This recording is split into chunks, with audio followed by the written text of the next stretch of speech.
Assalomu alaykum. Qisqa ko'paytirish formulalarini Newton binomi yordamida ko'rib chiqamiz. Newton binomi yordamida ishlash. Bizga mana kombinatorkaning formulasi S n dan m gruppalash formulasi n faktorial taqsim n faktorial n ayrilgan n faktorial. Mana shunga qo'yib hisoblab ko'ramiz.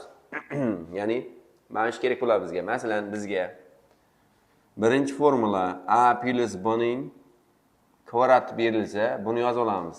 S 2 dan 0 a ni darajasi mana bundan buni ayiramiz. 2 dan 0 ayiramiz. 2 dan 0 ayirsak 2, b ni darajasi mana bilan bir xil bo'ladi. Bu ning 0, mana tepa bilan bir xil bo'ladi. Keyin plus s 2 dan 1 a ni darajasi mana 2 dan 1 dan ayiramiz. 1 mana a ni 1, b ni darajasi mana tepa bilan bir xil 1.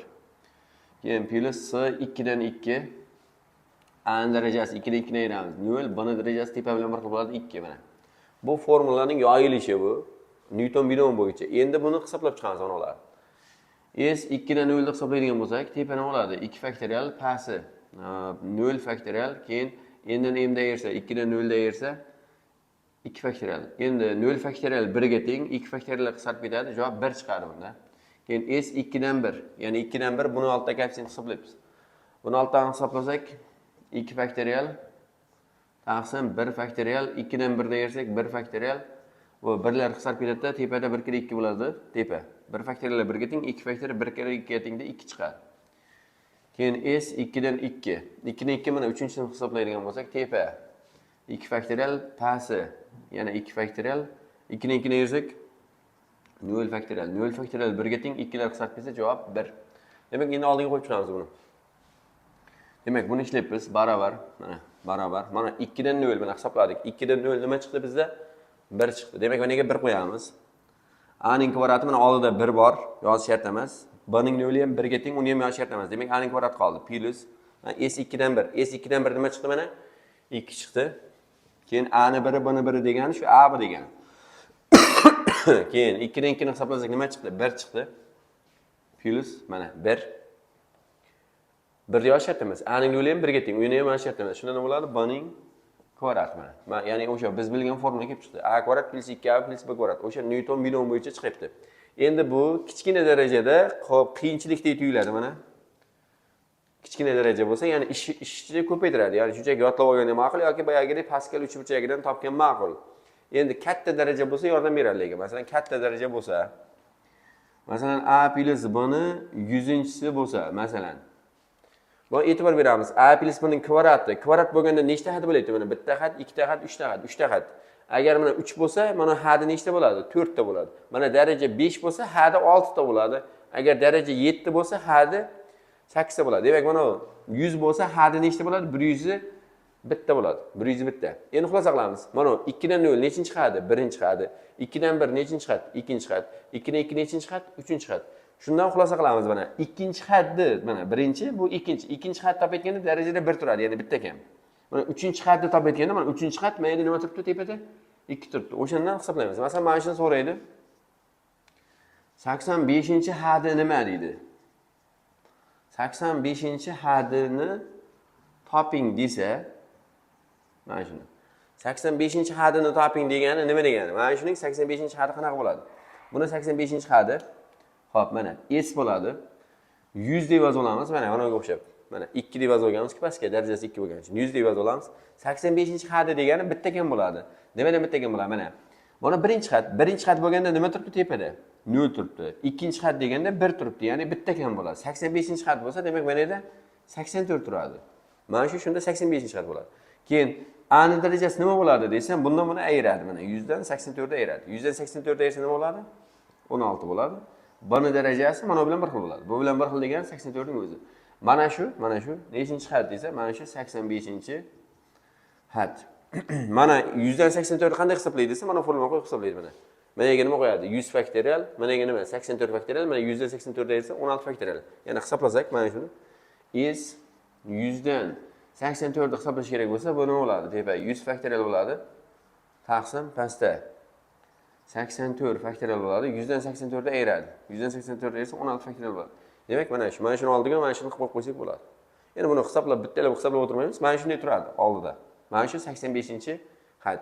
Endi mana shu misol uchun Yoki boshqa misol uchun mana A plus B'ning 70 bo'lsa, mana shuni masalan 62-chi hadini top desa, 62-chi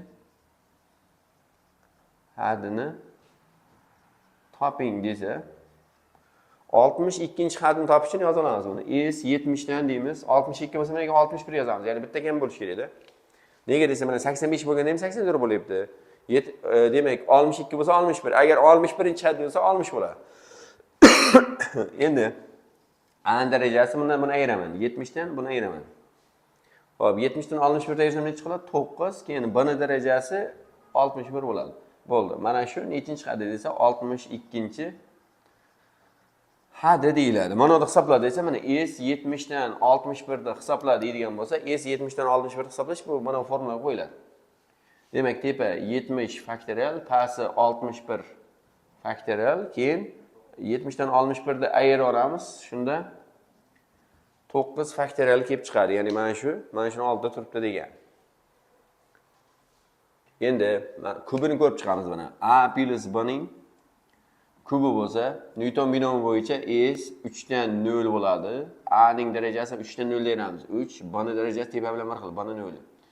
Plus S 3 dan 1 bo'ladi. A ning darajasi 3 dan 1 deymiz. 2, B ning darajasi tepa bilan bir xil. Shunda B ning o'zi bo'ladi. B ning 1 bo'ladi.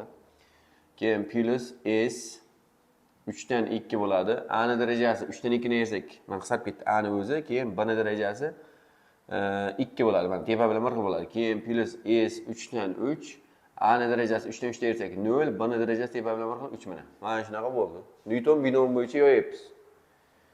Endi boyagi formula S n dan m n faktorial taqsim m faktorial n ayrilgan m faktorial bo'lsa, mana shunga qo'ysak S 3 dan 0 ni hisoblaymiz mana. 3 dan 0 ni hisoblasak, 3 dan 0 ni hisoblasak, demak tepa 3 faktorial, pasti 0 faktorial, 3 dan 0 dersak yana 3 faktorial. Hisobladik mana 1 chiqdi.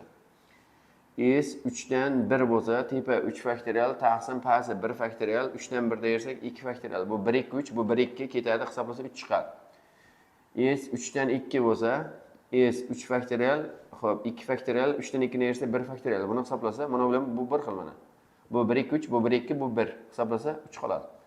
Keyin S 3 dan 3 bo'lsa, 3 faktorial taqsim pastda 3 faktorial, 3 dan 3 da yersa 0 faktorial. 0 faktorial 1 ga teng, bu 2 o'qsarib ketadi, javob mana 1 chiqadi. Demak, shundan xulosa boshiga qo'yib chiqamiz mana. Barobar S 3 dan 0 mana. S 3 dan 0 nima chiqdi? 1 chiqdi. 1 yosh shart emas. B ning 0 nimaga teng? 1 ga. Uni ham shart emas. Shunda nima qilamiz? A ning kubi. 3 dan 1 nima chiqdi? Mana 3 dan 1 3 chiqdi. Mana plus 3. A ning kvadrati B ning o'zi mana. Keyin 3 dan 2 nima chiqdi? Mana 3 chiqdi. Demak 3a B ning kvadrati. Keyin 3 dan 3 nima chiqdi? Mana 3 dan 3 1 chiqdi. 1 yosh shart emas. A ning 0 1 ga teng, keyin plus B ning kubi. Ya'ni shu o'sha biz bilgan, biz yodlagan formula kelib chiqyapti. Bu Newton binomi bo'yicha yoyilyapti. Mana kichkina darajani Newton binomi qo'yish shart emas. Shuni yodlab olsa bo'ladi yoki Pascal o'lchuvchiga qo'yib ketaversa bo'ladi. Lekin kattaroq daraja kelib qolsa, kattaroq, boya aytganimizdek mana A plus B ning 80 ni kelib qolsa, buni yodlashning iloji yo'q. Yoki boyagi Pascalga qo'ysa ham juda katta bo'lib ketadi u. Juda ko'p ish bo'lib ketadi. Shuning uchun buni nimaga qo'ygan ma'qul? Masalan, har xil hadlarni so'rasa, Newton binomiga qo'ygan ma'qul. Masalan, mana shuni 43-hadini so'rasin deylik mana. 43-hadi nima bo'ladi? S 80 dan deymiz. 43 desa bitta ham bo'ladi. 42 deymiz. Keyin A ning darajasi mana 80 dan 42 ni ayiramiz. 80 dan 42 ni ayiradigan bo'lsak 38 bo'ladi. Keyin B ning darajasi mana 42 bo'ladi. Bo'ldi. Mana shuning 43-hadi. Yoki shuni 70-hadini toping desa S 80 dan 70. 70-hadi desa bitta kam bo'ladi. Bitta kami necha bo'ladi? 69. Endi A ning darajasi 80 dan 69 ga ayiramiz. 11 bo'ladi. B ning darajasi mana shu 69 bilan bir xil bo'ladi. Endi mana nechinchi had shu desa 70-hadi bo'ladi. Altdagi sonlarni mana shu kombinator mana formulasi, guruhlash formulasi bo'yicha topib ketaveramiz. Keyin yana mana shundan 13-had top desa S 80 dan 12 bo'ladi. A ning darajasi 80 dan 12 ni ayiraman. 80 dan 12 ni ayirsam 68 bo'lyapti. Keyin B ning 12 bo'lyapti. Mana shuning nechinchi hada bo'lyapti. 80 dan 12, ya'ni bitta kam bo'lsa 13-chi hada bo'lyapti. Shuni olamiz mana 43-chi hada bo'lsa, bu yerda nima turadi ekan? 42. 70-chi hada bo'lsa bitta kami 69, 13-chi hada bo'lsa bitta kami 12 turadi. Mana shunda nechinchi hadligini hammasini topib ketaversa bo'ladi. Mana oldidagi S80 69lar ya mana shu formula bo'yicha mana kombinatorlarni guruhlash formulasi bo'yicha topib ketaveramiz. Endi o'zi mana bu yoyganda nechta hada bo'ladi jami? 80 bitta hada bo'ladi buni yoyganda. 81-chi hada bo'lsa nima bo'ladi? 81-chi hada S 80 dan 80 bo'ladi. 81-chi hada bo'lsa bitta kam bo'lishi kerak mana 80 bo'ladi. A darajasi 80 dan 80 ayiramiz 0. B darajasi mana 80. Hisoblasak mana 80 80 faktorial buni qo'ysa mana 80 faktorial pastda 80 faktorial 80 dan 80 ayirsa 0 faktorial hisoblasa 1 chiqadi. Demak mana 1, A ning yo'li ham 1, shunda oxirisi buni 80 bo'ladi. Mana shu oxir hadi. Nechinchi hadi bu? 81-chi hadi. O'zi shunday tugaydi-ku mana. Mana nima deb boshlanadi yo'ysa, mana. A plus buning 80 bo'lsa nima deb boshlanadi? A ning 80 deb boshlanadi, plus va hokazo oxirida buning 80 bo'lib tugaydi. Mana shu buning 80 topdik biz. Buni 80 o'sha nechinchi xat bo'lib 81-chi xat mana. Mana oxirgi xat. O'zi 80 bitta bo'ladi hadi.